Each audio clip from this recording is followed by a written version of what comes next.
భగవద్గీత 7వ అధ్యాయం ఆఖరి శ్లోకం.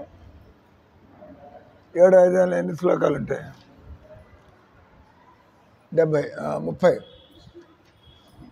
7వ అధ్యాయంలో 30 శ్లోకాలు.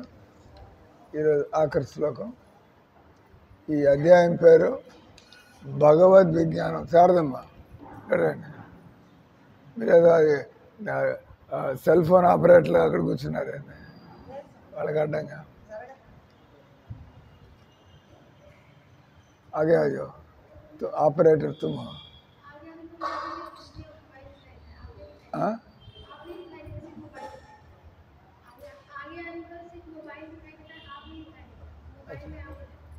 मोबाइल में मैं दिख नहीं रहा हूँ क्या?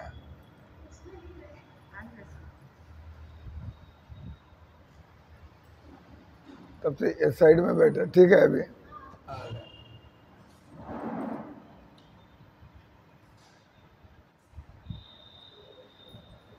అధ్యాయం పేరు భగవద్ విజ్ఞానం. 30వ శ్లోకం చెప్పండి. సాధిభూతాది దైవం మాం, సాధిభూతాది దైవం మాం, సాధి యజ్ఞంచయే విదు, సాధి యజ్ఞంచయే విదు, ప్రయాణకాలే పిచమాం,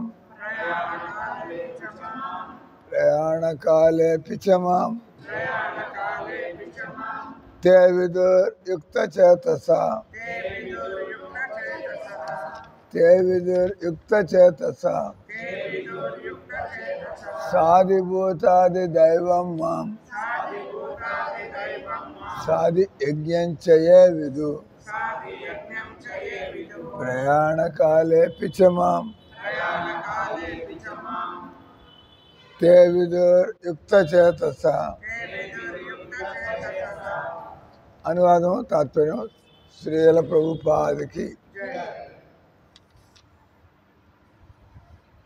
నిన్న మనం చెప్పుకున్నాం భగవద్ విజ్ఞానము అంటే భగవంతుడు అనేది అదేదో మెటాఫిజికల్ టాపిక్, అదేదో మనకి అంతు చెక్కనటువంటిది. దేవుడు కనపడ్డు కాబట్టి, దేవుడు అంతటా ఉన్నాడు కాబట్టి, దేవుడు ఆయన ఎలా దర్శనం ఇస్తాడు, ఎందుకు దర్శనం ఇయటం లేదు, దీని కారణంగా జనాలు ఎవరి నమ్మకాలు వాళ్ళవి అన్నట్టుగా వదిలేస్తూ ఉంటారు. అంతే, ఎవరి నమ్మకాలు వాళ్ళవి అన్నట్టుగా. అందుకే మనం నానా రకాల నానా రీతుల్లో నానా విధాలుగా భగవంతుడిని జనాలు, ముఖ్యంగా భారతదేశంలో హిందువులు భగవంతుడిని వాళ్ళు అంటూ కూడా అంటారు. భగవంతుడి విషయం, హిందూ ధర్మం యొక్క గొప్పతనం ఏంటంటే ఎవడికి దోచినట్టు వాడు పూజ చేసుకోవచ్చు అంట. ఎవడికి దోచినట్టు పూజ చేసుకుని ఇంక భగవద్గీత నేర్చుకునేదే ఉంది అక్కడ. భగవద్గీత చదువుతున్నాడు, భగవద్గీతను ఒప్పుకుంటావా లేదా? That's question. అంతే కదా, భగవద్గీతను ఒప్పుకుంటావా లేదా? ఒప్పుకోకపోతే ఎవడికి దోచినట్టు వాడు చేసుకోవచ్చు. కాబట్టి ఇక్కడ ఎవడికి దోచినట్టు వాడు చేసుకునే ఆస్కారం లేదు. కావాలంటే క్రిస్టియన్లు, ముస్లిం వాడికి ఏం తెలియదు కాబట్టి ఎవడికి దోచినట్టు వాడు. ఇక్కడ భగవంతుడు ఆయన బల్ల గుద్దినట్టు, ఢంకా కొట్టినట్లు, కుండ బద్దలు కొట్టినట్టు చెబుతున్నాడు భగవంతుడు. ఒప్పుకుంటావా లేదా? ఫినిష్. హిందువులు ఎప్పుడైతే వాదులాడుతూ ఉంటారో ప్రభుపాద కృష్ణ చైతన్యాన్ని, అంటే మనం అంతా కూడా ఎప్పుడు భగవంతుడిని మర్చిపోకుండా జీవితం గడపాల. అది మానవ జన్మ యొక్క పూర్ణత. ఏం చేసి భగవంతుడు నువ్వు భజన చేస్తూనే నాకు ప్రియుడు అతడు. అర్జునుడు అని భజన చేశాడే, ఏం చేశాడు? నిద్రపోయాడా? అర్జునుడు యుద్ధం చేశాడు, అర్జునుడు నిద్రపోయాడు కూడా.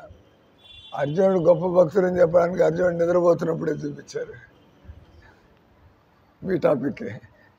అర్జునుడు ఎదురు నారదుని అడిగారు, ఎందుకు మీరు అర్జునుడిని ఇంత ఎక్కువ అభిమానిస్తూ ఉంటారు, ప్రేమిస్తూ ఉంటారు? భగవంతుడు మీరు, ఆయన కంచంలో మీరు కూడా కూర్చుని ఇద్దరు ఒకే కంచంలో, ఇద్దరు ఒకే మంచంలో పడుకోవడం అది సామాన్యమైన విషయం అయింది.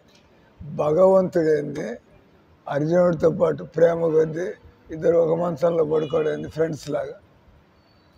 ఫ్రెండ్స్ లాగా మామూలుగా మనం బయట వాళ్ళ ఎంగిలి మనం తినాం, కానీ మీరు అతి ఫ్రెండ్స్ అయితే, మీరు ఇద్దరు బాగా ఫ్రెండ్స్ అయిపోతే మీరు ఆ ఎంగిలి తినడం అనేది మీ ప్రేమని వ్యక్తం చేయడం అన్నట్లుగా, అంతే కదా. మీ మీ పిల్ల పాప సగం తిని వదిలేస్తుంది, మీరు దాన్ని ప్రేమగా తింటారు, చీచి అనుకోరు మీరు. అంటే పిల్ల మీద ప్రేమ ఉంది కాబట్టి మీకు ఆ ఎంగిలి అదంతా కూడా అనిపించదు కదా. ఆ రకంగా భగవంతుడు అర్జునుడు తో పాటు భగవంతుడిగా అర్జునుడు ఎక్కడ ఎంగిలి పెట్టడం అంటే ఎంత తప్పది. రామలీలలో కూడా శబరి భగవంతుడికి ఆమె ముసలామె పళ్ళతో కొరికి తిని చూసి ఇది కొద్దిగా పుల్లగా ఉంది, నా రాముడికి పనికిరాదు అంటే తల్లి ప్రేమ. రాముడేమో ఆయన చూస్తాడేంది, ఇది ఆదివాసి స్త్రీ, ఈమె ముసలామె, ఈమె అంత శుభ్రంగా ఉండదు, ఈమె లేనిదండ పెట్టి. భగవంతుడు అట కాదు కదా, నా చదివాం కదా, ఇది దుర్యోధను కా భోగున కాయో రుకే సాగు విదురగడు కాయో.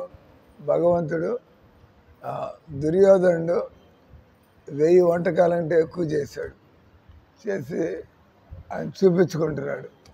తర్వాత నేను నీకు ఇంత పెడుతున్నా కాబట్టి నువ్వు నా పని చేయాలా లేదా నా పార్టీలో ఉండాలని చెప్పి. భగవంతుడికి కావాల్సిన ప్రేమ.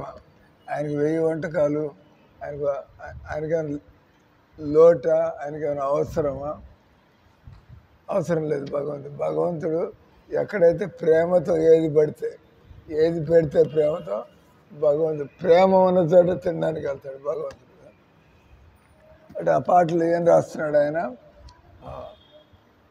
దుర్యోధనుక భోగున కాయో. దుర్యోధనుడు ఆయన రాచరికపు విందు, రాయల్ ఫీస్ట్ అంటారు. అంటే మోడీ గారు అమెరికా వెళ్తే, ట్రంప్ ఏం వంటలు ఉంటాయి, అన్నీ ఉంటాయి అక్కడ, అని తినేదేం లేదు. కానీ మీ మీద ఉండే గౌరవం చూపించడానికి అన్నీ వండి పెడతారు. పంజాబ్లో ఇవి వండుతారు సార్, ఈ గుజరాత్లో ఇవి వండుతారు సార్, కేరళలో ఇవి వండుతారు సార్, ఇట్లా యూపీలో అన్నీ పెడతారు అక్కడ. అంటే ఆయన కోసం ఎంత ప్రయాసపడ్డారు. ఆ రకంగా భగవంతుడు దుర్యోధను లోపల కేవలం కూటనీతి, డిప్లొమసీ. ఆయన కృష్ణుడు అంటే ప్రేమని కాదు, కృష్ణుడిని అంటే పాండవులను ఒంటరి వాడిని చేసి వదిలిపెట్టాలి. ఈయన పార్టీ మనుషులు ఎట్లాగా ఉన్నారు, అటు పాండవుల కృష్ణుడు ఉన్నాడు, ఆ కృష్ణుడు కూడా వేరు చేస్తే వాళ్ళు దిక్కుమాలిన రోజు వస్తారని చెప్పి దానికోసం ఆయన, అంతే కదా. ఎక్కువ అక్షౌహిణుల సేన కౌరవులతో పాటే ఉంది. పాండవులకి 5 అక్షౌహిణులు ఉంటే వాళ్ళకి 11 అక్షౌహిణులు ఉంది, వాళ్ళకి 7. పాండవులకి 7 అక్షౌహిణులు, 18 అక్షౌహిణులు యుద్ధం చేశారు మహాభారత యుద్ధంలో. దానిలో 7 కౌరవుల దగ్గర ఉంది, తర్వాత 11 కౌరవుల దగ్గర ఉంది, 7 పాండవుల దగ్గర ఉంది. అంటే అంత ఎక్కువ సేన కౌరవుల దగ్గరే ఉంది. మామూలుగా యుద్ధాలు అయితే ఎక్కడ ఎక్కువ మంది ఉంటారో వాళ్ళే గెలుస్తారు. ఎవరి దగ్గర ఎక్కువ ట్యాంకులు ఉన్నాయో, ఎవరి దగ్గర ఎక్కువ మిసైల్స్ ఉన్నాయో యుద్ధాలు జరిగేప్పుడు. వాడి మిసైల్స్ అయిపోతాయి, ఇంకా వీడి దగ్గర మిసైల్స్ మిగిలి ఉంటాయి, వాడు మళ్ళీ అటాక్ చేయడానికి పోతాడు, వాడు చేతులు ఎత్తేయాలి. దుర్యోధనుక భోగన కాయో రూఖే సాగు. ఆయన ఏమన్నాడు, కృష్ణుడు నిజంగా ఆకలిగా ఉన్నాడు ఆయన. ఎందుకంటే ఆయనకు ద్వారక నుంచి బయలుదేరి హస్తినాపురం వచ్చాడు. ఆయన గట్టిగా అక్కడ దారిలో అడవుల్లో అంతా గట్టిగా అక్కడ భోజనం చేయలేదు. కానీ ఏమన్నాడు దుర్యోధనుడు ఈ విధంగా రాచ మర్యాదలు చేసినప్పుడు నాకు ఆకలిగా లేదన్నాడు. ఫినిష్ అంటే రిజెక్టెడ్. ఆకలిగా లేని వాడికి ఎన్ని పెడితే లాభమైంది, తను అరాయించుకోలేని ఎన్ని పెడితే ఉంది. ప్రభుపాద ఒక స్టోరీ చెప్పాడు. బెంగాల్లో బాగా డబ్బు ఉన్నవాళ్ళు, కోటీశ్వర్లు, వాళ్ళు హోదా చూపించుకోవాలి, తినగలిగే వాళ్ళు ఎవరు లేరు. ముసలాళ్ళు ఏం తింటారు, అంత పెరుగన్నం పిసుక్కుని తిని అంత మామిడి పండు నవిలి వాళ్ళేం పళ్ళు ఉండవు కదా, అరాయించుకోలేరు. వయసు 90 దాటిపోయింది, కానీ కోట్ల ఆస్తిపరులు. వాళ్ళు ఏం చేస్తారు, అప్పుడప్పుడు వాళ్ళ మ్యారేజ్ డేనో వాళ్ళ బర్త్డేనో వాళ్ళు పిలుస్తారు. అందరిని పిలిచి వాళ్ళ హోదా చూపించడానికి నానా రకాలు ఉంటారు. ఆ ముసలాళ్ళు ఈ ముసలాళ్ళు వస్తారు అక్కడికి, ఈ ముసలాన్ని పిలిచిన ఆ ముసలాళ్ళు వస్తారు. వెరీ నైస్ దిస్ దాట్ అనేసి ఏదో అదేదో ఒక చిన్న రసమలయో దాని ఇది బెంగాల్ స్పెషల్ రసగుల్లా, అది ఏదో కొద్దిగా అట్ట 2 బయటలు తినేసి వదిలేసిపోతారు. అంతా చూసి వెళ్తారు. ఓ ఓ ఈ మేడ్ దిస్, ఇది వండారు అది వండారు, అది అంతవరకు ఉంటాయండి ప్లేట్లని. వాళ్ళు పోతారు, ఎందుకంటే వాళ్ళని తినగలిగేది ఏం లేదు అక్కడ. ప్రభుపాద కూడా ఆయన వ్యాస పూజలప్పుడు కనీసం 1000 వంటకాలు ఉండేవాళ్ళు అందరూ. అందరికీ నేను కూడా ఏదో ఒకటి ఉండే, నేను కూడా అందరూ ఉండేవాళ్ళు. కేకులు, బిస్కెట్లు, పేస్ట్రీలు, అన్ని రకాలు, వాట్ నాట్, అన్ని రకాల వంటకాలు ఉండేవాళ్ళు. Continental dishes ఏనివ్వండి. ప్రభుపాదాన్ని చూసి ఆయనకి నచ్చినవి 2-3 తీసుకుని వీళ్ళంతా ఎగబడేయండి. కుర్రాళ్ళంతా ఉన్నారు కదా శిష్యులు, ఏది మిగిలేదు ఏం లేదు. ప్రభుపాద మాత్రం అట 4-5 ఐటమ్లు కొద్దిగా తినేది. ఆయన వయసు కూడా వయసు ఉన్నాడు కూడా 1000 కంటే ఎక్కువ వంటకాలు ఉంటే ఎవరు తినగలరు, ఎవరు వయసు ఉన్నాడు కూడా తినలేరు. అంటే శిష్యులు వాళ్ళ ప్రేమని అభిమానాన్ని వ్యక్తం చేస్తున్నారు. ప్రభుపాద దాన్ని అంగీకరిస్తున్నాడు, స్వీకరిస్తున్నాడు. అందుకని ఆయన కూర్చొని సంతోషంగా, oh you all have worked so hard for me, వీరంతా కూడా ఎవరు కూడా నేను ఉండాలి ఈ రకంగా. ఇది అప్రిషియేటింగ్ శిష్యుల యొక్క ఆయన మీద శిష్యులకు ఉండే అటాచ్మెంట్ని, ఆయన ఆ ప్రేమను ఆయన రిలీజ్ చేస్తున్నాడు. ఈ విదేశీ శిష్యులంతా కూడా నేనంటే ఎంత ప్రేమ కొద్ది వాళ్ళు ఇంత పెద్ద ఎత్తున చేస్తున్నాం. రూకే సాగు విదురగరు కాయో, భగవంతుడికి ఆకలిగా లేదన్నాడు. ఇది రిజెక్ట్ చేసి, అంటే భగవంతుడు ఏం మొహమాట పడలా. చూసాను అవన్నీ చూసిన తర్వాత I'm sorry, I'm not hungry, నేను ఇప్పుడేం తినే పరిస్థితులు లేను అంటే ఎంత అవమానం చేసినట్టు దుర్యోధనుడు భగవంతుడు. సరే ఎవడికి నాకు గడిలా కనపడుతుంది నేను పెట్టింది అంతా అనేది వదిలేసి, ఆ తర్వాత ఆయన బయటకు వచ్చిన తర్వాత వెతుక్కుంటూ ఢిల్లీలోనే విదురుడు కూడా ఉంటున్నాడు. వెతుక్కుంటూ ఆయన ఇంటికి పోయి, నేను ఇంకా ఇప్పుడు దాకా ఏం తినలేదు, మధ్యాహ్నం అవుతుంది ఏమైనా ఉందా తినడానికి అడుగుతున్నాడు. అక్కడికి వెళ్ళి ఆయన అంటే ప్రేమ ఉన్న చోట భగవంతుడికి ఆకలి కలుగుతుంది, ప్రేమ లేని చోట భగవంతుడికి మీరు ఎన్ని మంచి వంటకాలు అనేవాడిని.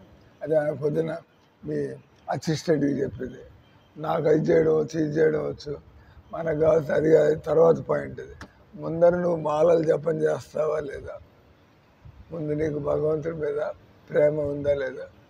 నాకేమి మొదట్లో తినాలనిపించలే, ఈరోజు అలవాటు కొద్ది ఇంకోటి తింటూ ఉన్నా.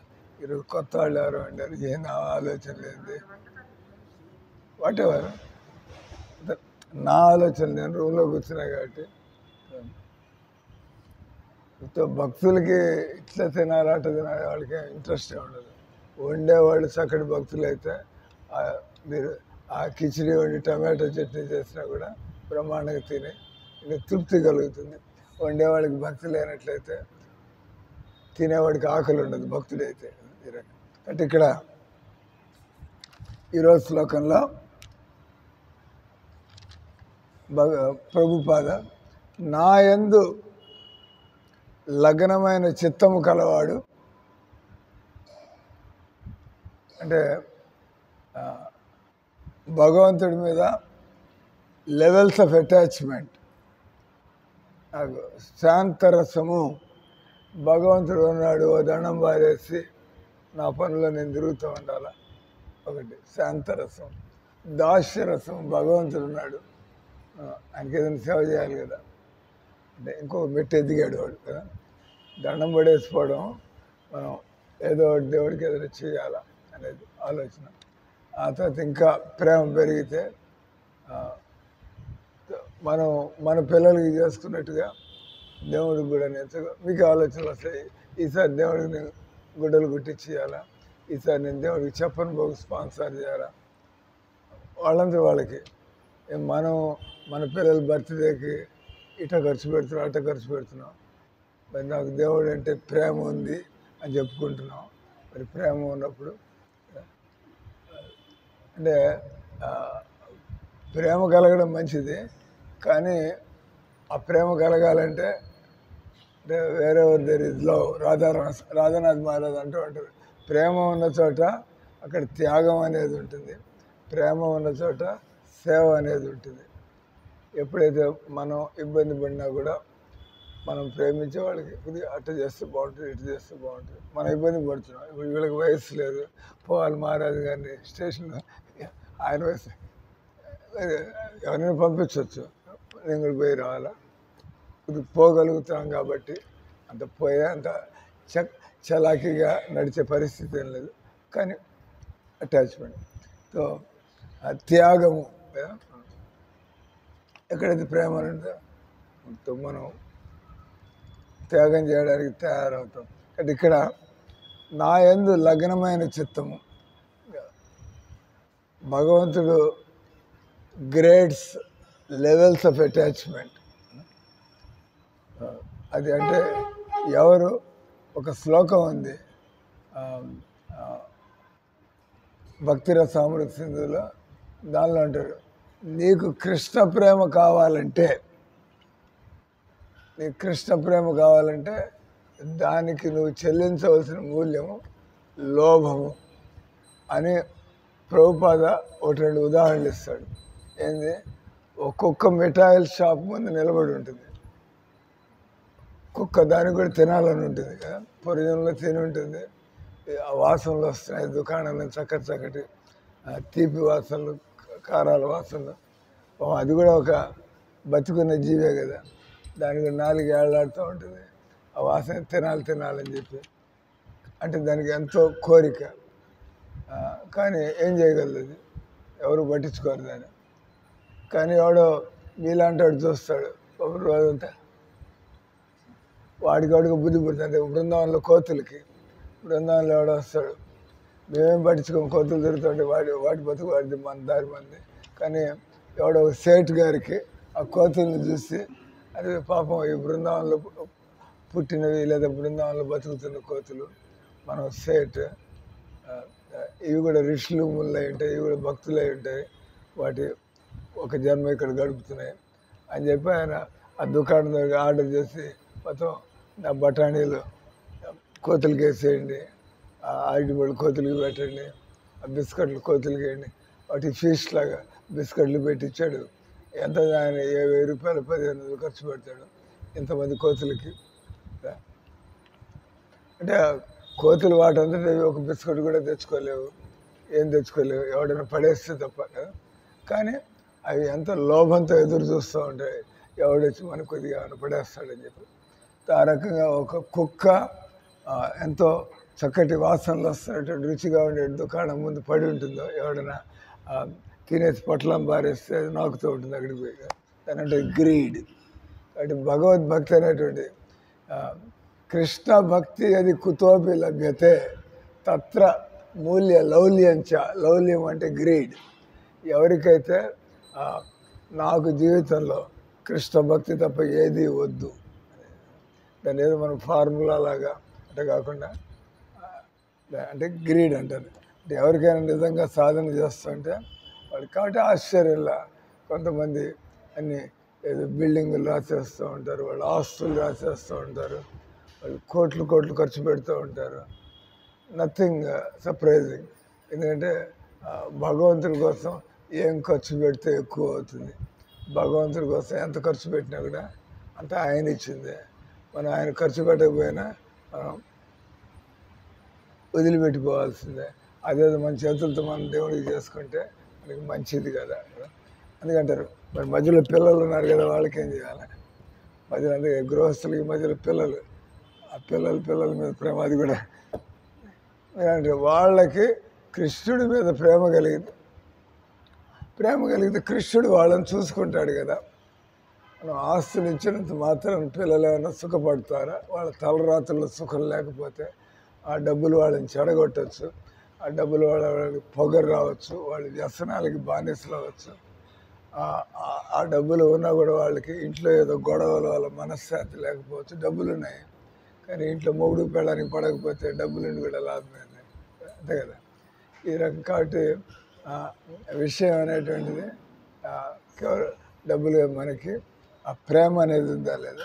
కాబట్టి నా యందు లగ్నమైన చిత్తము కలవాడు దేవదేవుడు నేను నన్నే, భౌతిక జగత్తు, అందరు దేవతలు, సమస్త యజ్ఞములు, అంటే నథింగ్ లెఫ్ట్. ఇక్కడ మనం చూసేదంతా కూడా కృష్ణుడి చేత.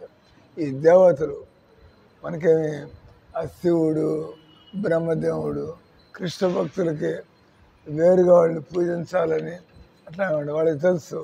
వీళ్ళందరూ కూడా శక్తిని ఆ కృష్ణుడి నుంచి పొంది ఈ రకంగా కృష్ణుడు మాత్రం ఆయన మురళి వాయించుకుంటూ ఆయన అడవిలో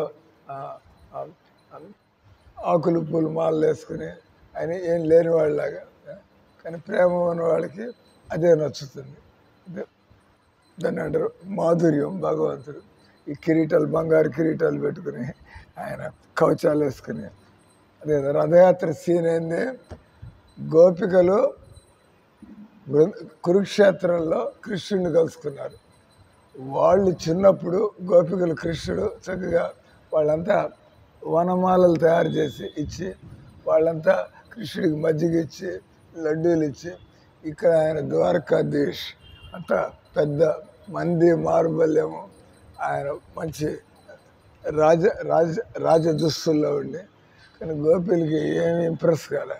ఇదేంద్ర బాబు ఈనాడు అఫీషియల్గా ఉన్నట్టున్నాడు.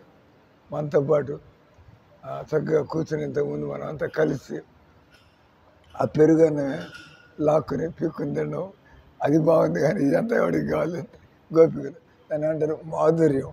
అక్కడ వస్తువులకు ఇంపార్టెన్స్ లేదు, ప్రేమకి ఇంపార్టెన్స్. అంటే ఈ రకంగా మన మనసు కలగాలంటే చైతన్య మహాప్రభు చెప్పింది, ఆ భగవన్ నామమే మనల్ని భక్తి లోతుల్లోకి తీసుకెళ్తుంది. ఇక్కడ ఏదో భక్తి అనేటువంటి ఎక్కడి నుంచో వచ్చి పడదు. భక్తి అనేటువంటిది భగవన్ నామం లోతుల్లోకి వెళ్తూ ఉండడం, ఇంకా ఇంకా సేవల్లో పోతూ ఉండడం. మనకి ఒకసారి ఝలక్ ఆ భగవత్ ప్రేమలో ఉండే సుఖం అనుభవానికి వస్తే ఇంకా మనకి ఎంత సేవ కానీ ఎంత త్యాగం కానీ మనకి ఏమనిపించదు. ఏదో మనం చేయగలిగింది అంటే ఉడతా భక్తి, ఏదో మనం చేయగలిగింది చేస్తున్నాం. మనకు అనిపించదు నేను అది దేవుడికి గొప్పగా సేవ చేశాను. ఆ రాధారాణి అంటుంది, నాకు కృష్ణ ప్రేమ, రాధారాణికి ఉండేటువంటి ప్రేమని దాన్ని ఏమంటారు, భక్తి రసామృతంలో ఈ భక్తి స్థాయిలో రుచి, ఆసక్తి, ప్రేమ, దాన్ని దాటిన తర్వాత మహాభావం అంటే వాళ్ళు ఎప్పుడేం మాట్లాడతారు, ఏం చేస్తారు, అంత ప్రేమలో పడి అలాగే మహాభావం అంటారు. అది ఈ భూమి మీద ఎవరికి సంభవం కాదు. రాధారాణి ఎప్పుడు అదే మహాభావంలో ఉంటుంది. పిచ్చిదానిలాగా కృష్ణుని కోసం ఒకటే పని ఆమెకి రాత్రింబగళ్ళు. అంటే ఇది కృష్ణ ప్రాణమై రాధ మీద మనం పాడుతూ ఉంటాం కదా ఆ పుస్తకంలో ఆ రకం. కానీ ఆమె ఏమంటుంది, ఎప్పుడైనా రాధారాణికి ఉండేటువంటి ప్రేమ ఎవరికి లేదు అంటే ఆమె ఎంతో మొహమాట పడుతుంది, సిగ్గుపడుతుంది. నాకేం ప్రేమ ఉంది, అదేమి నీలాగా ఎవరు చేయలేకపోతున్నారు కదా కృష్ణుడి కంటే. రాధారాణి అంటే నాకు ఏమాత్రం ప్రేమ ఉంటే కృష్ణుడి విరహంలో నేను బతికి ఉండగలనా, నేను బతికుంటున్నాను కాబట్టి నాకు కృష్ణుడు అంటే ప్రేమ లేదు. ఆ కృష్ణుడి ప్రేమ అంటే ఆయన యొక్క విరహంలో నేను నా ప్రాణాలు పోవాలి కదా. నా ప్రియుడు లేనప్పుడు నేను బతకజాలను కాక నేను బతికుంటున్నా అంటే నాకు ప్రేమ లేదు అని ఆమె స్టేట్మెంట్ ఇస్తుంది. అంటే నిజంగా భక్తి ఉన్నవాళ్ళు ఎప్పుడు కూడా నాకు భక్తి ఉన్నది అన్నట్టుగా చూపించరు, అన్నట్టుగా చెప్పుకోరు. నిజంగా మన భక్తి ఈ ప్రపంచంలో ఎలాంటి భక్తులు వచ్చిపోయినారు. ఏదో మనం రుక్మిణిది ఏముంటుంది, ఓ కృష్ణ మీరు అనుకోవచ్చు మీరు దేవుడు అంటే మీలాంటి వాళ్ళకి మేము పనికి వస్తామని, కాబట్టి నేను మీ భార్యగా కావాలని కూడా కోరుకోవట్లేదు. మీ భార్య యొక్క దాసీజన్ లేక ఒక దాసిగా నాకు పోస్ట్ దొరికినా కూడా I'm not directly trying to be your wife. నేను అది అడిగేటువంటి అర్హత నాకు లేదు. కానీ నేను కూడా ఒక జీవి అయ్యండి. ఆమె వినయం చూడండి, ఆమె సాక్షాత్ భగవంతుడి యొక్క విస్తారం రుక్మిణీదేవి కదా. కానీ ఆమె ఆ కృష్ణ భక్తిని ఎంత గొప్ప విషయం తెలియడానికి నాకు ఆయన దాసుడిగా ఉండగలిగితే నాకు అదే చాలు ఈ జన్మకి అని చెప్పి ఆమె లెటర్ రాస్తుంది. ఇక్కడ నా యందు లగ్నమైన చిత్తము గలవాడు అంటే వాడికి ఎక్కడ చూసినా ఈ జగత్తులో ఏది చూసినా దేవతలను చూసినా వాళ్ళే ఇంప్రెస్ గారు. బ్రహ్మదేవుడిని చూసినా శివుడిని చూసినా ఇదంతా కూడా కృష్ణుడు ఇచ్చింది అంటే వాళ్ళకి కృష్ణుడి మీద పెరుగుతూ ఉంటుంది. కానీ ఈ దేవతల మీదకి మనస్సు పోదు.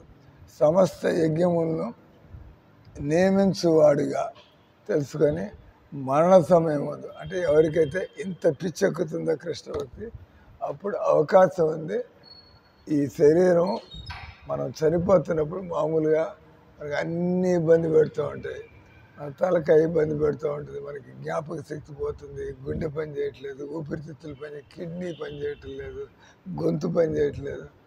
కానీ మీకు బాగా ప్రేమ పిచ్చి గట్టిగా ఉంటే అంత విపరీత పరిస్థితుల్లో కూడా మీరు హరే కృష్ణ కృష్ణ కృష్ణ హరే హరే హరే రామ రామ రామ హరే హరే అనేది మన నోటి నుంచి రాగలుగుతుంది. అంత ప్రేమ ఉంటే అటు ప్రాక్టీస్. శ్రీల ప్రభుపాద